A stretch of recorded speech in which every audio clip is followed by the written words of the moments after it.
भगवत गीता साक्षात भगवान की वाणी है।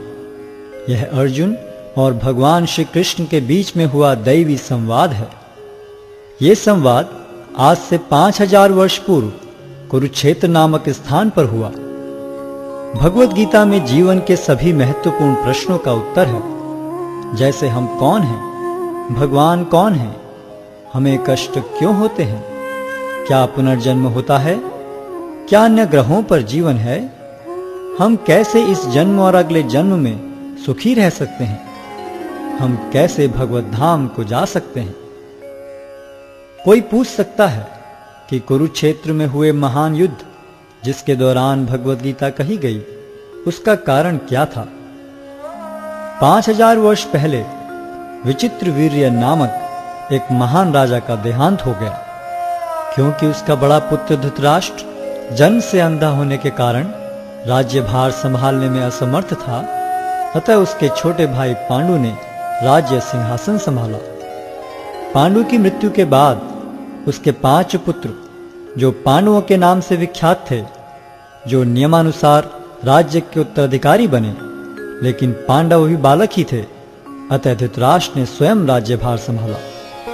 धृतराष्ट्र के 100 पुत्र थे, जो कौरवों के नाम से जाने जाते थे। जब पांडव बड़े होकर राज्य संभालने लायक हुए तो वे संपूर्ण राज्य नहीं लेना चाहते थे, हालांकि वो उनका नियम संगत अधिकार था। वे राज्य को अपने चचेरे भाइयों के साथ बांटना चाहते थे और इस प्रकार राज्य को पांडवों और कौरवों के बीच बांट दिया गया। लेकिन कौरवों में ज्येष्ठ दुर्योधन अपने भाग से संतुष्ट न था। वो संपूर्ण राज्य को स्वयं ही भोगना चाहता था। उसने पांडवों को मारने के लिए कई षड्यंत्र रचे, लेकिन वो असफल रहा। फिर उसने नियम के विरुद्ध संपूर्ण राज्य को हड़प लिया और पांडवों को राज्य से निष्कासित कर दिया।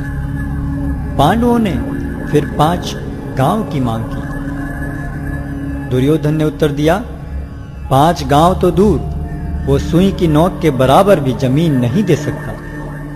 भगवान श्री कृष्ण ने जमीन के इस झगड़े को शांतिपूर्ण एवं अहिंसात्मक तरीके से सुलझाने का प्रस्ताव रखा, लेकिन दुर्योधन ने यह प्रस्ताव को अस्वीकार करते हुए पांडवों के प्रति युद्ध की घोषणा कर दी और इस प्रकार महाभारत का महान युद्ध अवश्यंभावी हो गया।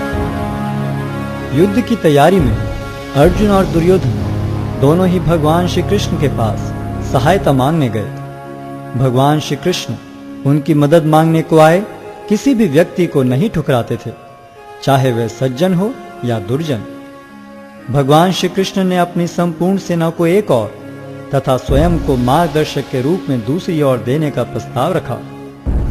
दुर्योधन ने भगवान श्री कृष्ण की सेना को चुना, जबकि अर्जुन भगवान को मार्गदर्शक के रूप में प्राप्त करने को उत्सुक था। इस प्रकार भगवान श्री कृष्ण अर्जुन के मार्गदर्शक तथा सारथी बने। युद्ध स्थल में अर्जुन एक दुविधा में पड़ गया कि वह अपने अधिकारों के लिए लड़े, जिसके लिए आवश्यक था अपने ही स्वजनों का वध, या युद्ध भूमि से पलायन कर दुष्ट दुर्योधन को राज्य पर शासन करने दे। अर्जुन अपने को इस दुविधा से बाहर निकालने में असमर्थ पाकर भगवान श्री कृष्ण की शरण लेता है। शरणागत आए अपने मित्र एवं भक्त अर्जुन को भगवान श्री कृष्ण भगवत गीता के दिव्य उपदेश द्वारा इस दुविधा से उबारते हैं और श्रीमद् भगवत गीता के माध्यम से अर्जुन के ही समान अपनी शरण में आए सभी भक्तों का मार्ग। गीता महात्म्य के अनुसार भगवत गीता दिव्य साहित्य है, जिसको ध्यान पूर्वक पढ़ना चाहिए। गीता शास्त्रमिदं पुण्यम यह पठेत प्रयतः पुमान। यदि कोई भगवत गीता के उपदेशों का पालन करे तो वह जीवन के दुखों तथा चिंताओं से मुक्त हो सकता है। भय शोकादि वर्जितः, वह इस जीवन में सारे भय से मुक्त हो जाएगा और उसका अगला जीवन आध्यात्मिक होगा। गीताध्ययनशीलस्य प्राणायाम परस्य च नैव सन्ति ही पापानि पूर्व जन्म कृतानि च।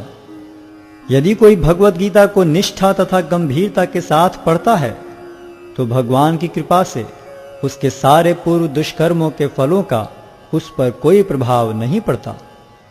मलिने मोचनं पुंसां जलस्नानं दिने दिने सकृत गीतामृत स्नानम संसारमलम नाशनम।